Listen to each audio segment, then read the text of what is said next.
I'm sorry. All right, good afternoon, everybody. Welcome to the Tuesday, May 21st meeting of the Metro Council's Government Operations and Regulations. I am detecting a quorum. Let me go through real quick myself. Council members Benton, Eastlick, Hill, Nash. I thought I saw Councilmember Stiles in here. And we've got Councilmember Webb, so let me just double check, make sure that's quorum. Yes. All right, we are good. All right. I see no one has signed up this afternoon for public comment, so we will move on to our resolutions on public hearing. These are the same ones we had last week that were deferred. They are by Councilmember Taylor. RS 2024-382, 383, 384, 385, and 445. They are to exempt 1,000, 1,002, 1,004, 1,006, 20th Avenue North from the minimum distance requirements for obtaining a short-term rental property, non-owner occupied permit pursuant to the Metropolitan Code of Laws. All right, so we're going to take 1, 2, 3, and 4 together. Do we have a motion on those? I'll move it. Second. All right, got a motion and I second. can talk, damn it. I'm going to talk. Oh, yeah. Oh, I forgot. Vice Chair Lee has joined us. That brings us to 7. All right. Councilmember Taylor, would you like to go ahead and speak on your 4 bills? Yeah, thank you. Thank you, Chair. So deferred this last week, got some follow-up from some residents in the area that wanted to kind of get some questions answered. We were able to do that. They're fine with it. And being that they're fine with it, I'm fine with it. This is right across the street from, if you're familiar, it's right across the street from Hadley Park, 28th on 28th Avenue North, which is an interchange for interstate. So I'm comfortable with the distance. The distance is at the edge of the park, which in terms the park doesn't necessarily really start until you get a little further into the park. So I'm comfortable with this. This is the last time I'm going to come and tell you all this. So that's it. All right. Question? It was not too long ago, I think we did 4. Yeah. Is it the same location? Yep.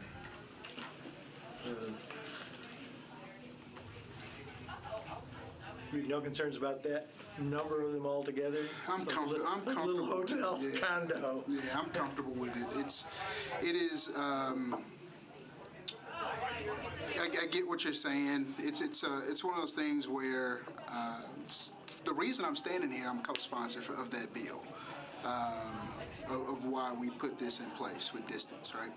And when I look at the bill, I mean, internally we've done some changes. For instance, I have 3 higher education institutions where this has came about. They've removed that. When I look at the park and what the park is, it's not necessarily a park that worries me of why I co-sponsored the bill to formulate the distance. So. Any other discussions or questions on this bill? Councilmember Allen, I'll go ahead and recognize you, even though you're not on the committee. Thank you. Just rather than ask it on the floor, I'll ask it in here, only because I've had one issue in my old district where there were a number of units together and it was hard to know which management company to call because they were owned by different owners. Is there a plan to know how to deal with issues? I don't have a plan to do the enforcement. I mean, what I think we do like everybody else, when you get calls, you call the enforcement agency and try to work through it. And if they're not compliant, then try to go to the next level of kind of removing them. You know, And I only raise I don't that piece necessarily just have when there are 8 district of them together, how do you know which address to give, I guess, is if there's loud. right, if there's a neighbor that says, hey, it ain't working out like we said it was going to work out, yeah, I'm not sure. I mean, I think we send it over. To be quite honest, I'm going to ask them to investigate the whole complex. That works. I mean, because, if I could be blunt, I know I'm on camera, but if I can be blunt, it ain't my problem. When it becomes my problem, it becomes my constituents' problem, and if it's their problem, it's a problem for me, and I'm going to deal with it very, very, very aggressively. So So that's, but I'm only a council member for 3 more years. So I don't know how the next person would deal with it, so I will say that. Councilmember Nash, before we get to your question, I'll just go ahead and add real quick, the last few times these type of bills have come before, I have voted no because I think the non-owner occupied has kind of contributed to some of our housing issues. Now, having said that, listening to the council member whose district this is, he is comfortable with it. He's looked at it based on other legislation. He has no problem with it. And we have him on recording saying that he will be very aggressive. Very aggressive. So, I mean, there's some people in this room who might agree with you. so Work with me on some even though I don't agree with non-owner occupied, I'm going to go ahead and I see no issue for myself in voting in favor of this since the council member, has done his due diligence on this. And with that, Councilmember Nash, you had a question. More for codes, I guess. Renters have to register with codes department, isn't it? Landlord. And I'm assuming that that's the same for short-term rentals? It's much more extensive for short. Much more extensive. So if we need to find out who owns a place, We can find it. Call me. yeah, okay. Chair. Will, question. Yes, go ahead. What's the penalty or fine for not registering as a landlord? As a landlord, you get an abatement letter just like any other property. It's through the property standards office. So the same as any other abatement process. It's $10 a year.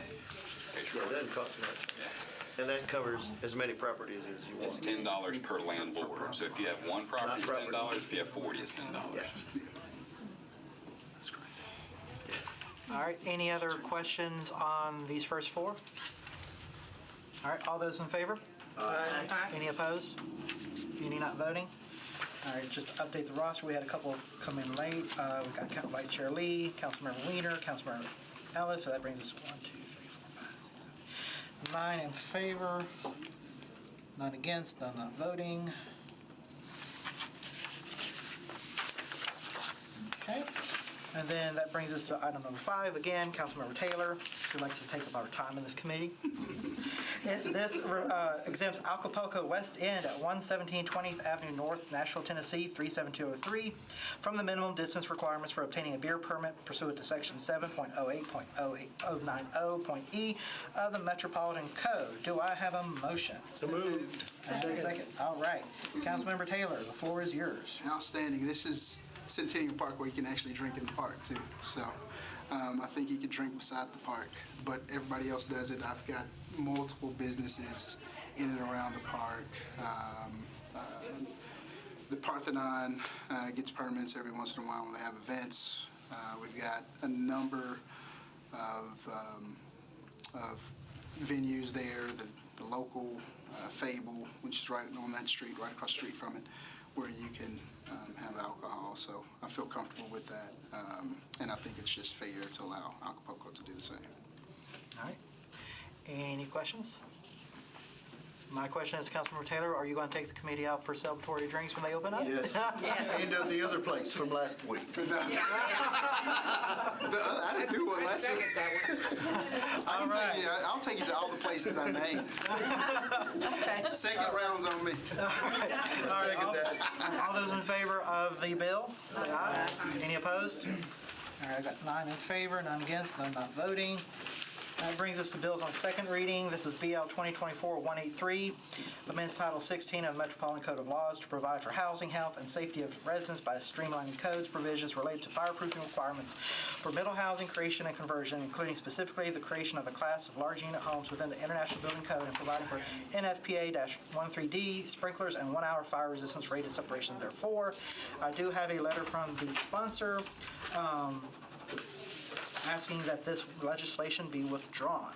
And so with that, I am marking it as withdrawn, and if there's no further discussions or questions from this committee, we are adjourned.